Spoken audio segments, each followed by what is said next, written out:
ওং নমো ভগবতে বাসুদেবায় নমঃ।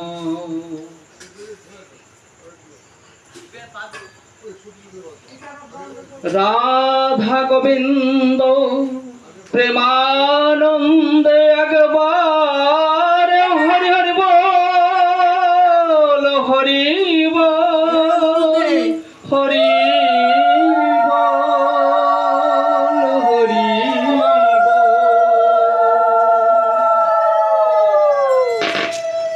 গৌর ভক্ত বৃন্দ প্রেমানন্দে একবার হরি হরি বল, হরি বল, হরি বল, হরি বল। গুরু ব্রহ্মা গুরু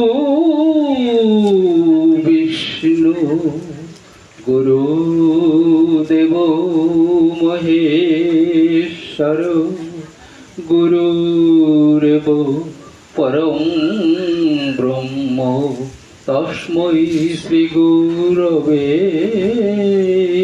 নমঃ।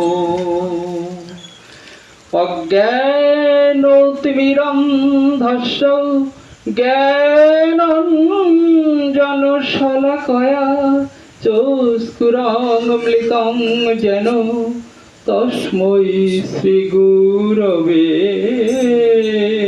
নমঃ।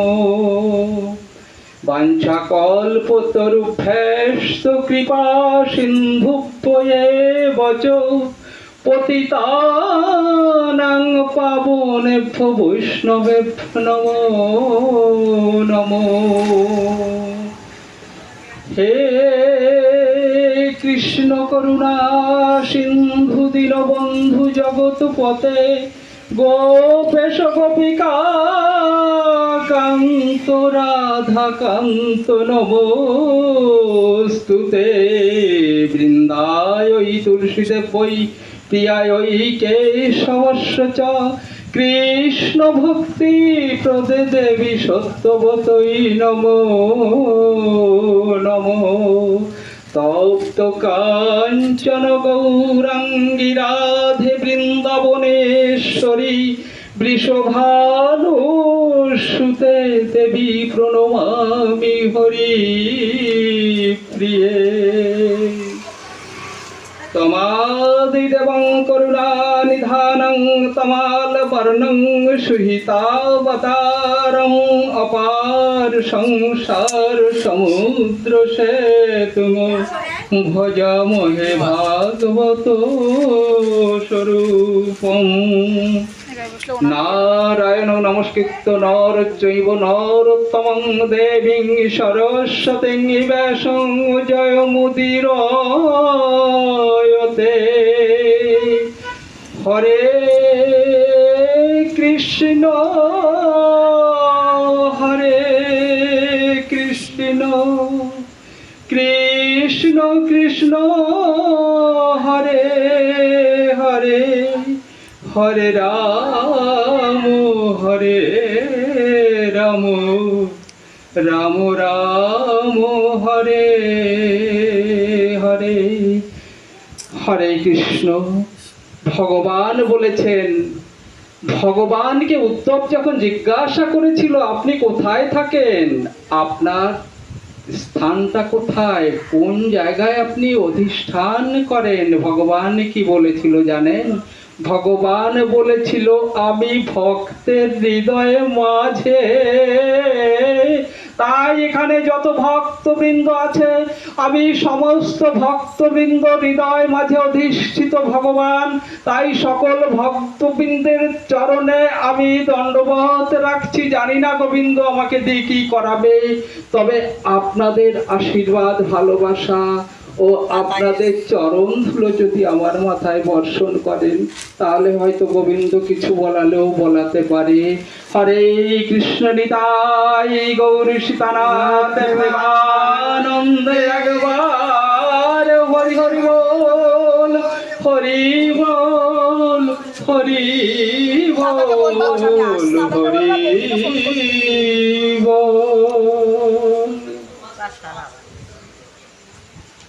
হরে কৃষ্ণ। আমি ভক্তদের মাঝ থেকেই জানতে চাইছি, নবদ্বীপ লীলা চাইছেন নাকি আদি ভাগবত চাইছেন? যেটা চাইবেন সেটা থেকে আমার দেখতে হবে, চেষ্টা করতে হবে। গোবিন্দকে আমি সেই অনুমোদন আমি গোবিন্দর কাছ থেকে নেব যে ভগবান এখানে আদি ভাগবত চাইছে নাকি গৌর লীলা চাইছে, আপনারা বলুন। হরে কৃষ্ণ, চটপট বলে ফেলবেন। আদি ভাগবত। আদি ভাগবত।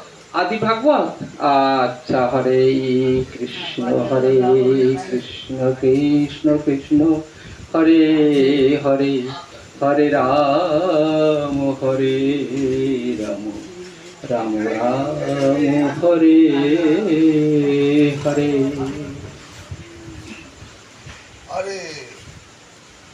প্রথমে সর্বপ্রথম আমাদের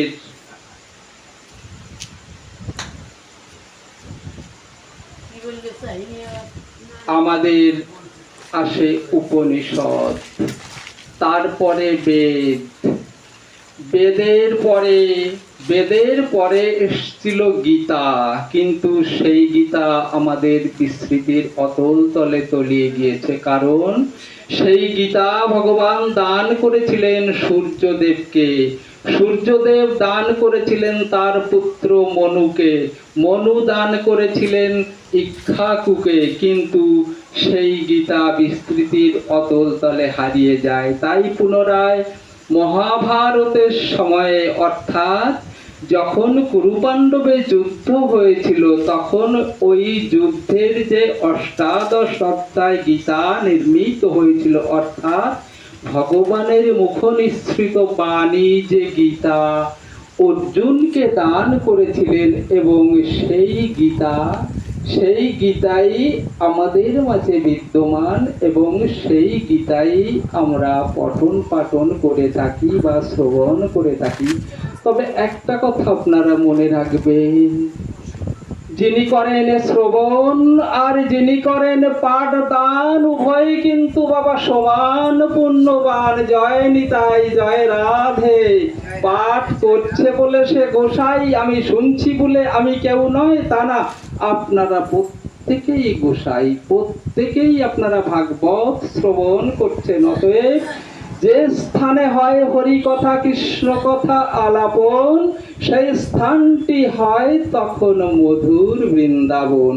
তা আপনারা এখানে যারা উপস্থিত হয়েছেন সকলে কিন্তু বৃন্দাবন ধামে এসেছেন।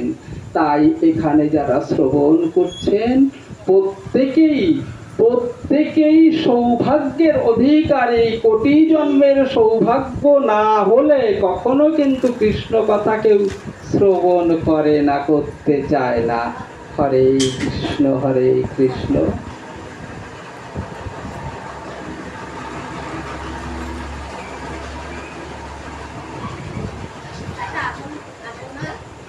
দেখুন,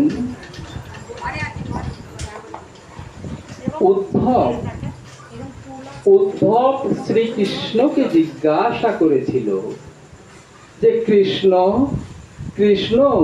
তুমি তো পাণ্ডবদের প্রতি সদা সর্বদা সদয়, আর পাণ্ডবরা তোমার অত্যন্ত প্রিয় ভক্ত। পঞ্চপাণ্ডব তো বটেই, এমনকি দেবী কুন্তী, দ্রৌপদী প্রত্যেকেই তোমার প্রিয় ভক্ত।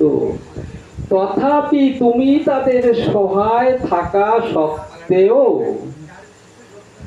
ওই সভাসদ মাঝে দ্রৌপদীর বস্ত্রহরণ হয়েছিল, আর পাশা খেলায় সমগ্র পাণ্ডবরা পরাজিত হয়েছিল। তারা 12 বৎসরের বনবাস, 1 বৎসরের অজ্ঞাতবাস কাটিয়েছিল। কৃষ্ণ, তুমি না বলেছ ভক্তের ভগবান? তুমি যদি ভক্তের সহায় ছিলে, তাহলে এই ঘটনাগুলো কি করে ঘটলো বলো?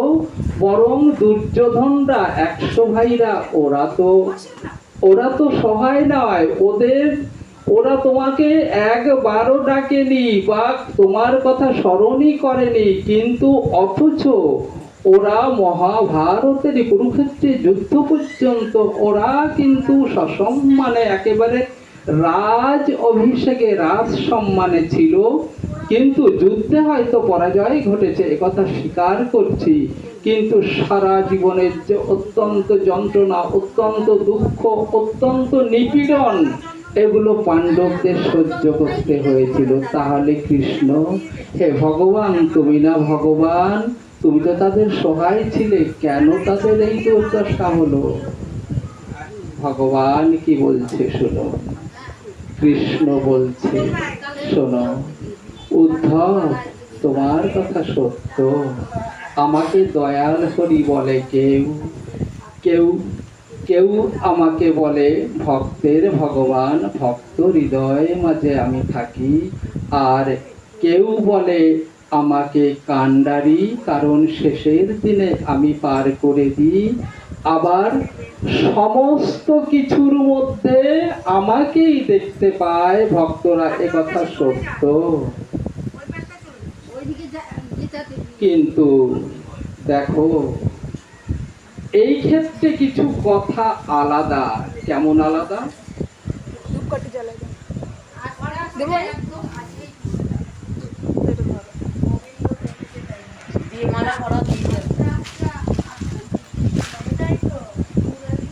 অনেক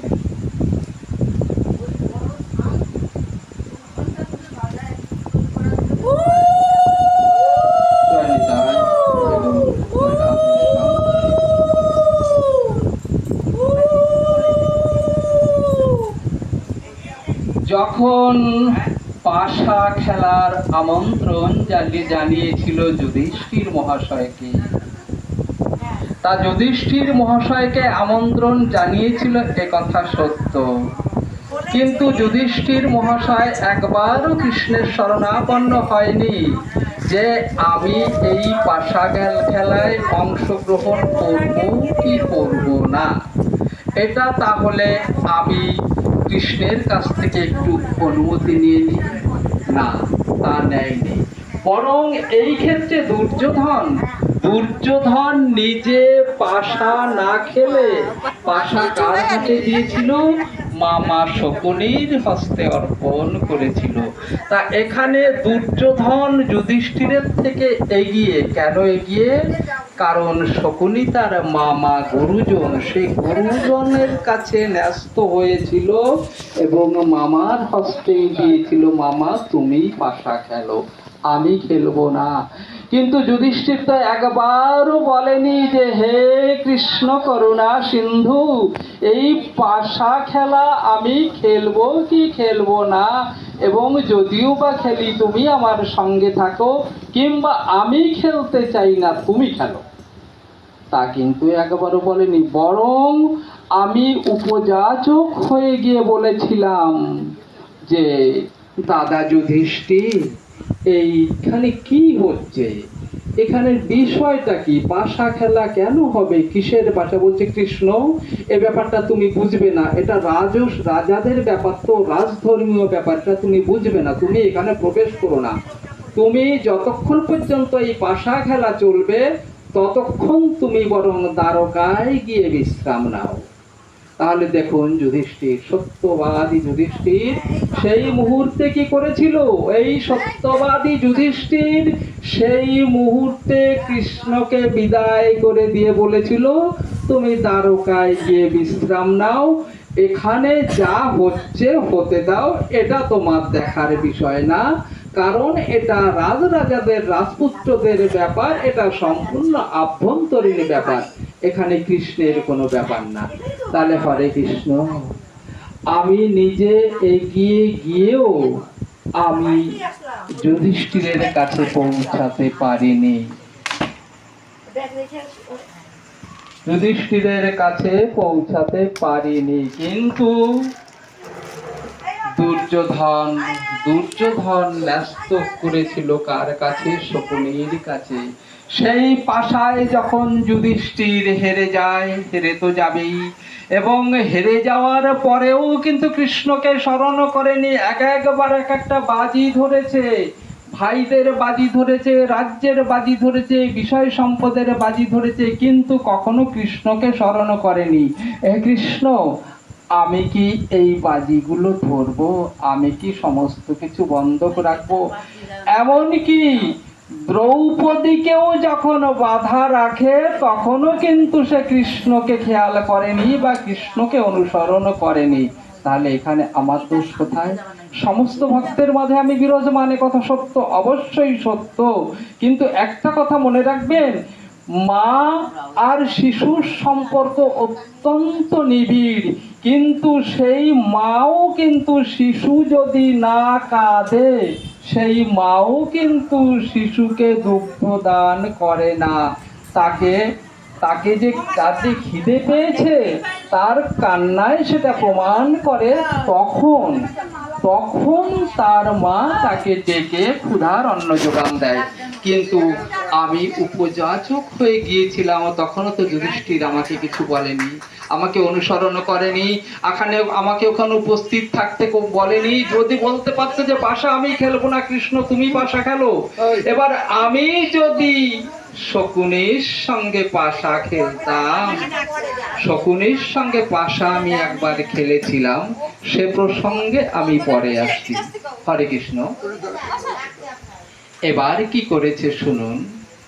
যখন দ্রৌপদীকে বাজি ধরেছে, হেরে গিয়েছে, এখন দুর্যোধনের আদেশে দুষ্ট দুঃশাসন যখন দ্রৌপদীকে অপমান করার জন্য, অর্থাৎ বস্ত্রহরণ করার জন্য সভা মাঝে, রাজ সভায় কুলবধূকে টেনে হিঁচড়ে নিয়ে এসেছিল, সবচেয়ে দুঃখের কি জানেন? দ্রৌপদী কিন্তু সেই সময় রজস্বলা ছিলেন, অর্থাৎ দ্রৌপদী কিন্তু ঋতুমতী ছিলেন। কিন্তু তা সত্ত্বেও দ্রৌপদীর কেশাগ্র ধরে টানতে টানতে তাকে নিয়ে এসেছিল কোথায়? সভাসদ মাঝে। সমস্ত ব্যক্তিত্বপূর্ণ ব্যক্তিরা ছিল তাদের মাঝে, তারা কেউ একটা কথাও বলেনি। কিন্তু কখন সেখানে আমি কি করতে পারি বলো?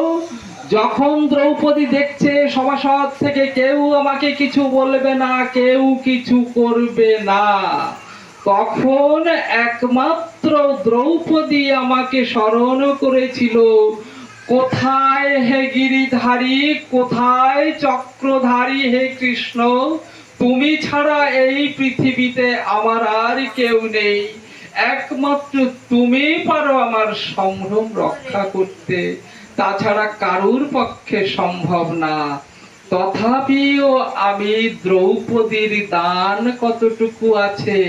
দান হচ্ছে সর্বশ্রেষ্ঠ ধর্ম, সেই দান ধর্ম তার কতটুকু আছে, তা যদি না থাকে, দ্রৌপদীকে আমি তো কিছু দিতে পারবো। দেখুন, শ্রবণ, শ্রবণ, মনন আর পরিবেশন, যদি আমরা শ্রবণ না করি, আমরা যদি সবকিছু জানার চেষ্টা না করি, তাহলে আমরা পরিবেশন করব কি করে?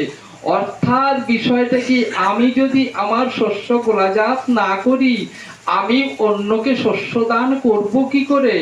তাই সেই ক্ষেত্রে, প্রতিটা ক্ষেত্রে আমার কতটুকু কি জমা আছে গোবিন্দের দরবারে।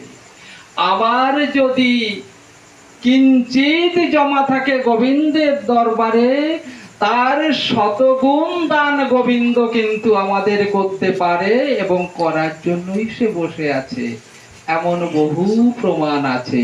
তা কি করলো? দ্রৌপদীর দান কোথায় আছে? যদি বস্ত্রদান যদি না থাকে দ্রৌপদীর কাউকে, তাহলে এই এই দ্রৌপদীর সম্ভ্রম রক্ষা করা কৃষ্ণের পক্ষেও সম্ভব না। তখন তখন তার খাতা খুললো, কোথায় কি আছে? হ্যাঁ, একটা কথা মনে পড়ে গিয়েছে, কি? আঙুল কেটে গিয়েছিল কৃষ্ণের, দ্রৌপদী নিজের অঞ্চল ছিন্ন করে আঙুলটা বেঁধে দিয়েছিল, ওখানে এক টুকরো দান আছে। আরেকটা দান কোথায় খুঁজে পেয়েছে? আরেকটা দান খুঁজে পেয়েছে বালিকা বেলায় খেলার ছলে কোনো এক তার বান্ধবী, যাকে বলা হয় সহপাঠী, খেলার ছলে খেলতে খেলতে এক টুকরো কাপড়, পুতুল খেলার ছলে পুতুলের কাপড় এক টুকরো ন্যাকড়া দান করেছিল এক বান্ধবীতে, ওই এক দান।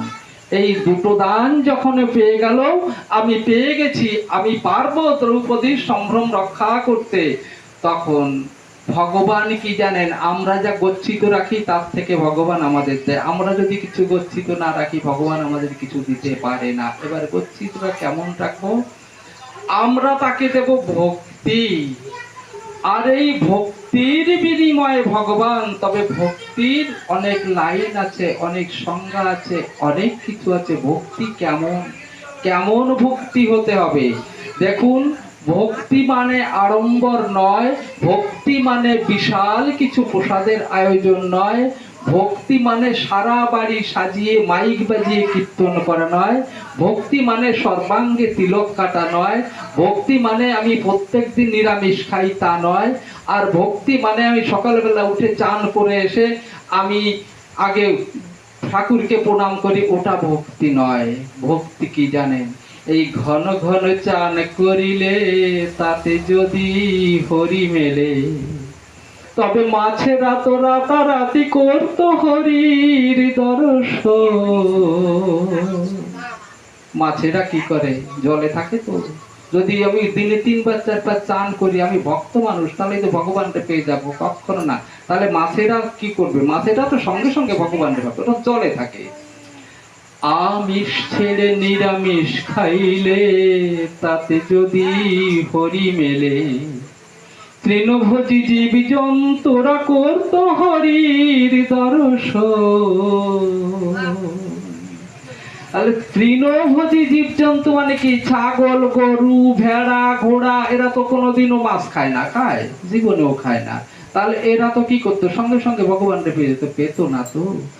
এবার সর্বাঙ্গে তিলক কাটলে যদি ভগবানকে পাওয়া যেত, তাহলে শুনুন, সাদা শ্বেতাগ্র জেব্রা দেখবেন, ওদের সর্বাঙ্গে তিলকের মতন দাগ, পায় না তো ওরা। তাহলে কি হচ্ছে? প্রেম না হলে মিলবে না সে হরিধন, প্রেম না হলে মিলবে না সে হরিধন। ঘন ঘন চান করিলে তাতে যদি হরি মেলে, রাতারাতি মাছে রাত করতো হরির দর্শন। প্রেম না হলে মিলবে না সে হরিধন। এবার প্রেম কেমন? প্রেম সে প্রেম কেমন? দেখুন, গীতায় যে কথাটা বলেছে, সর্বধর্মান পরিত্যাজ্যম মামেকং শরণং ব্রজ, অর্থাৎ আমার ধর্ম কর্ম আড়ম্বর কিচ্ছু করার প্রয়োজন নেই, নাইবা করলাম আমি এসব, আমার কিছু করার প্রয়োজন নেই, শুধু শরণং ব্রজ, আমি নিজেকে ভগবানের পায়ে, অর্থাৎ নিজেকে আমি উৎসর্গ করে দেব গোবিন্দ চরণে। হে গোবিন্দ, আমি যাহা করছি তা তুমি করছো, আমি যা করার চিন্তা ভাবনা করছি তাও তুমি করছো, এবং আগামীতে আমি যা করব তাও তুমি করবে। তুমি যাহা করেছো তা ভালো করেছো, যা করছো তাও ভালো করছো, এবং আগামীতে যা করবে তাও তুমি ভালো করবে। চিন্তাটা আমার নয়, আমার সমস্ত চিন্তা ভাবনা যা কিছু আছে, আমার এই নশ্বর দেহটাই আমি গোবিন্দের শ্রীচরণে নিবেদন করে দেব। কারণ দেহটা কিন্তু আমার নয়, একটু ওই দেহটা আমার নয়।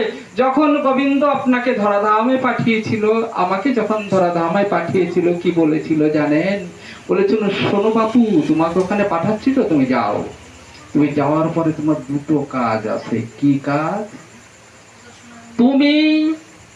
তুমি আমাকে ভুলে যেও না, আর দ্বিতীয় কথা, আমি বলে যে একটি বস্তু আছি, সর্বময় কর্তা, আমার কথাটা মানুষের মাঝে তুমি ছড়িয়ে দিও। এই দুটো কাজ তোমার আছে। তাই দুটো কাজের আগে একটা বাচ্চা শিশু দেখবেন জন্মগ্রহণ করার সঙ্গে সঙ্গে দুই হাতের মুষ্টি বন্ধ থাকে। থাকে তো মা? একটু হ্যাঁ না বলবেন। দুই হাতের মুষ্টি বন্ধ থাকে তো নাকি? কিছু বলছেন না তো? বাচ্চা শিশু জন্মগ্রহণ করে। আচ্ছা, এই দুটো মুষ্টিতে কি থাকে জানেন? হরে কৃষ্ণ। কিন্তু সেই শিশুটি যখন ক্রমান্বয়ে পঞ্চম বর্ষ উত্তীর্ণ হয়ে যায়, আস্তে আস্তে তার কিন্তু হাতের মুষ্টি খুলে যায়। কেন খুলে যায় জানেন? মায়া। কিসের মায়া? আমি কোথা থেকে এসেছিলাম সে কথা মনে নেই। আমি আমার মা পেয়েছি, বাবা পেয়েছি, ঠাকুমা পেয়েছি, দাদু পেয়েছি, মামা পেয়েছি, মাসি পেয়েছি, প্রতিবেশী পেয়েছি, বন্ধু বান্ধব পেয়েছি, আরো কত কি পেয়ে গিয়েছি। এবার শুধু তাই নয়, আরেকটু বয়স হলে আমি আমার সহধর্মিণী স্ত্রীকে পেয়েছে। সহধর্মিণী খুব কম পাওয়া যায়। স্ত্রীকে পেয়েছে, আর স্ত্রী পেয়েছে ঠিক তার স্বামীকে। এই লক্ষ্মী নারায়ণ জুটি যদি স্বামী স্ত্রী হয় তাহলে সহধর্মিণী হয়। কিন্তু আমরা তো স্বামী স্ত্রী প্রায়ই পাই, সহধর্মিণী তো খুব কমই পাই। হরে কৃষ্ণ, জয় নিতাই। তা যাই হোক, এইটা পাওয়ার পরে সব ভুলে গেছি। সব ভুলে গেছি। আমাদের হাতের মুষ্টিতে কি দিয়েছিল কিচ্ছু মনে নেই। এবার মনে নেই তো বেশ ভালো কথা। আবার মনে পড়ে কখন জানেন? মনে পড়ে আমাদের সময় যখন উত্তীর্ণ হয়ে যায়, যখন আমরা বুঝতে পারি আমি যাদের জন্য আমার জীবন পাত করে দিয়েছি তারা সাময়িক অভিনয় মাত্র। তাদের সঙ্গে আমার আসলে তারা আমার কেউ নয়। আমার যিনি আপন ছিল তিনি আমাকে পাঠিয়েছিল আবার সস্থানে আমার সময় মতো গমন করতে হবে, উনি আমাকে নিয়ে যাবেন। তবে উনি নিয়ে যাবেন, কোথায় নিয়ে যাবেন? নরকে নেবেন না স্বর্গে নেবেন না কোথায় নেবেন তা তো বলতে পারি না। নরকের তিনটি দ্বার, কাম, ক্রোধ, লোভ। এই কাম, ক্রোধ, লোভ থাকবে আমার বশীভূত। কাম, ক্রোধ, লোভকে আমি পরিচালনা করব। আর এই কাম, ক্রোধ, লোভ যদি আমাকে পরিচালনা করে তাহলে আপনার জন্য নরক অবশ্যম্ভাবী, এতে কোনো ভুল নেই। আর এই কাম, ক্রোধ, লোভ এমনই জিনিস জানেন, এরা তিন ভাই। একটা থাকলে আরো দুই ভাই থাকে, পাশাপাশি তিন ভাই থাকে। আর কাম, ক্রোধ, লোভের মধ্যে সবচেয়ে মারাত্মক যেটা, সবচেয়ে মারাত্মক সেটা হচ্ছে ক্রোধ, রাগ। এই রাগে অনেক কিছু করতে পারে। কি করতে পারে? মানুষ খুন করে ফেলতে পারে, নিজে আত্মঘাতী হয়ে যেতে পারে, আরো অনেক অনেক অনেক কিছু করতে পারে। এই ক্রোধকে যদি সংবরণ করতে না পারা যায় তাহলে কিন্তু আমার চর্মটা মনুষ্যের, ঠিক কথাই, কিন্তু প্রবৃত্তিটা পশুর সম হয়। তা ক্রোধকে আগে সংবরণ করা শিখতে হবে। ক্রোধ আমার কথা শুনবে ক্রোধ, ক্রোধের কথা আমি শুনবো না। আর ক্রোধ যদি অত্যন্ত পরিমাণ থাকে, আর একটা জিনিস রাখবেন, ক্রোধ যার আছে, কাম তার আছে, লোভ তার আছে, এই তিনটে জিনিস। তবে এই যে বলছি কাম, ক্রোধ, লোভ প্রত্যেকটা মানুষের মধ্যে আছে কম বেশি, এ কথা অস্বীকার করা যায় না। তবে মনে রাখবেন এই কাম, ক্রোধ, লোভকে আমি তাদের সংরক্ষণ করব, আমাকে যেন তারা সংরক্ষণ না করে।